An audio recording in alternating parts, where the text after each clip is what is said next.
Bismillahirrahmanirrahim.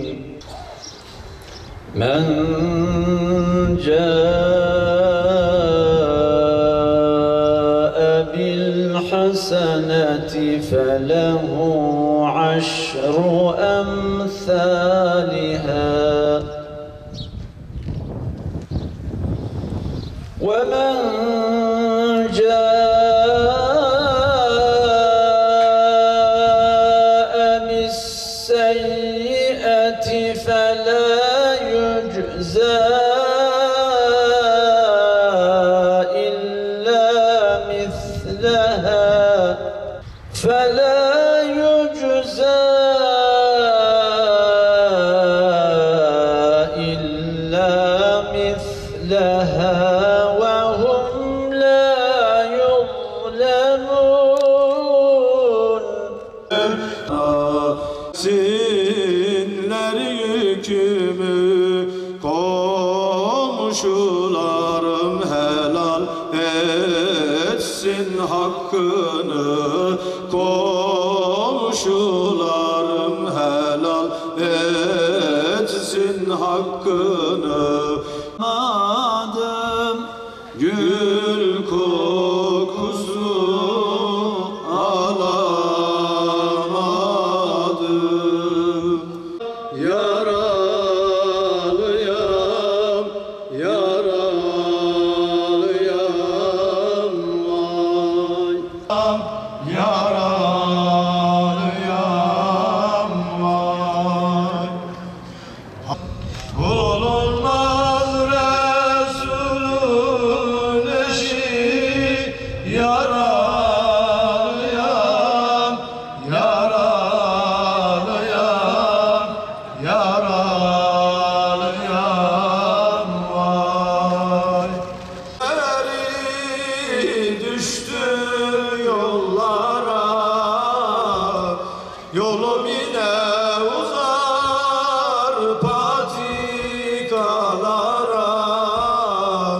Allahümme salli ala seyyidina Muhammedin nebiyil ümmi ve ala alihi ve sahbihi ve sellim. Zengin olup, sıhhati ve yolda güvenliği olup, aynı zamanda bu hacca gidip gelinceye kadar bir mal sahibi olanlar üzerine ömürde bir sefer farz olan bir ibadettir. Bugün o farziyeti üzerimizden kaldırmak üzere ilimizden hacı adaylarımızı Cenab-ı Hak nasip müyesser eyler ise buradan yolcu edeceğiz. Hac ibadeti sabır isteyen bir ibadettir. Yolculukta meşakkat vardır ki bunun bu şekilde niyeti yapılıyor. Muhterem hacı adaylarımız, bugün Cenab-ı Hak nasip müyesser eyler ise Muş hava alanında ihrama gireceksiniz. İhrama girdiğimiz zaman şunu düşünmemiz lazım. İhram iki parça kefendir. Baş açık, yalın ayak. Kefene büründük. Canlı olarak kendimizi ölü hükmüne bırakmamız lazım. Eşimizden, dostumuzdan, akrabalarımızdan, evimizden, barkımızdan uzaklaşıyoruz. Onun için Allah dostlarından birisi ihrami giyerken şöyle demiş: evim barkım orada kaldı, eşim dostum yolda kaldı, Allah rızası için yaptıklarım bende kaldı. Çok değerli hacı adaylarımız, biliyorum çok heyecanlısınız, çok gururlusunuz. Çünkü çıkmış olduğunuz kutsal bir yolculuk var.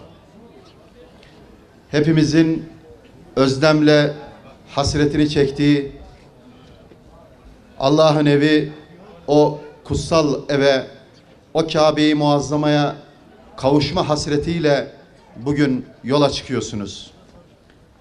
alemlere rahmet olarak gönderilen, sen olmasaydın ben bu alemleri yaratmazdım dediği sevgili peygamberimize bir an önce kavuşma hasretiyle bugün heyecanlısınız, gururlusunuz. Her zaman en önemlisi de benim de acizane sizlere tavsiyem sabrı tavsiye ediyorum. Özellikle Mekke-i Mükerreme'de işte birçok kişinin de anlattığı gibi maalesef hacı adaylarımız sabırsızlanarak bazen birbirlerini üzüyorlar. Bazen işte orada telaşa kapılıp belki heyecana kapılıp üzüntü verici hadiseler de yapabiliyorlar. Onun için orada sürekli dua etmek, sürekli oralarda Allah rızası için birbirlerimize sabrı tavsiye etmek çok çok önemli. Onun sevdasında, yollarında, yollarında, güller açmış ravzasında, Medine bakar Mekke'ye, gönül onun sevdasında.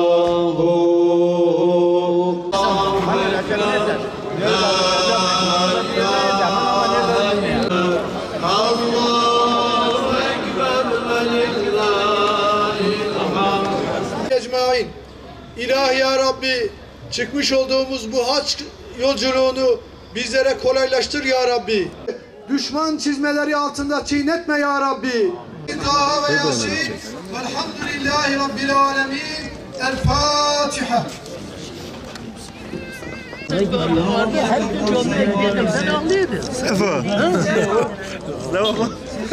Você mostrou muito legal, né, velho?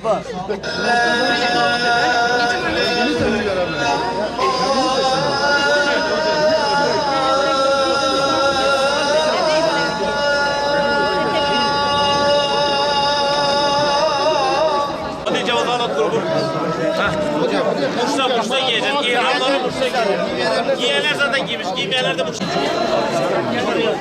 Acil. Kabile de getir. Fark etmiyor. Binin arabanın yer var.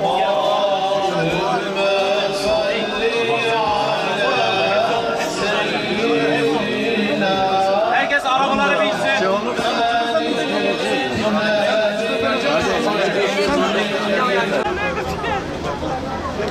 على